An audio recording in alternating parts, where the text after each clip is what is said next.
Good morning po guys, si Handyman nagbabalik po ulit sa ating lahat. Mayroon po kasi nagtanong sa akin dito kung bakit puros electric pan daw po ang laging nakabideo sa aking channel. Yun po kasi ang madaling gawin para sa akin at maliit lang po yung pwesto natin. Yan lang po pwesto natin. Ang totoo po niyan guys, mga ka-YouTuber po, hindi lang po yan ang kayang gawin ni Handyman po. Ito nga po, okay, mga electric pan po tayo dito. Mga pambenta po ito. Nabili ko kahapon yan. Yan po ngayon ang ating meron po tayo dito ito Gagawa rin po tayo ng sa bahay. Nagto-troubleshoot din po tayo sa mga electrical ng bahay. Kaya meron po tayo nito. Ito po yung pang trouble po. Yan. Ang kuryente. Ito naman po sa sasakyan. Ayan kaya meron po test light. Ang tawag po dito. Ayan po. Ito. Yan. Test light naman po ito. Ayan. Gagawa din po tayo niyan. Nagto-troubleshoot din po tayo ng mga sasakyan.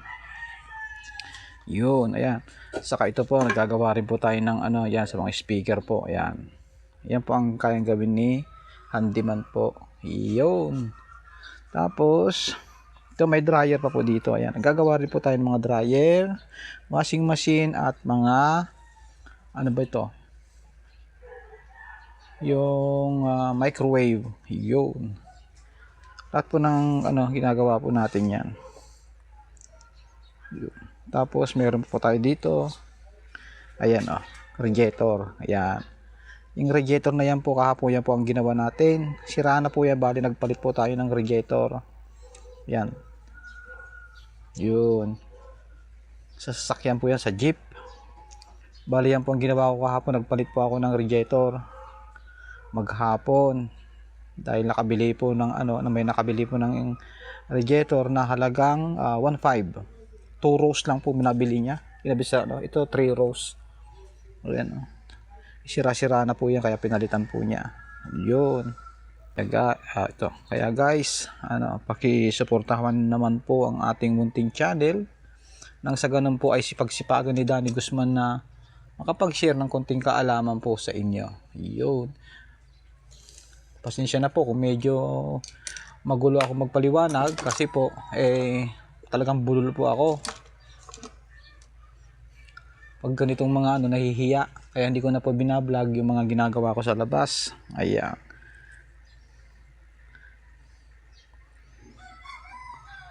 Yun, nagkakarpintero din tayo guys. Ito may lagari. Yan, kompleto tayo niyan. Ayan, nagwe-welding. Ayan, nagtutubero kung minsan. Ayan, may mga gamit po tayo dyan. Kompleto po tayo sa gamit. Pag walang ginagawa, barbershop. Nagbabarbero din po tayo. Ayan. Naglalatero. Yun.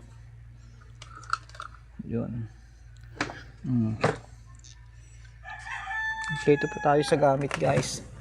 Ayan pag may sasakyan na ayaw mandar, meron din po tayo niyan Yun. Ayan, may pang riveter.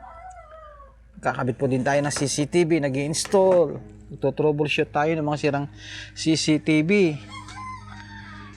Yan po mga kayang gawin ni Handyman. Yung plancha, ayan gagawa din po tayo mga plancha, yan ano bang tawag dito sa English? Sa English ang ng plancha? Ayun, basta yun na yun. Ayan pang kayang gawin na isa, pulpito, may mga tayo dito, piyesa ng pang electrical, ayan ang dami. Ayan. Okay guys, pakisuportahan naman po ang inyong lingkod, ang inyong ka-handyman. Salamat po.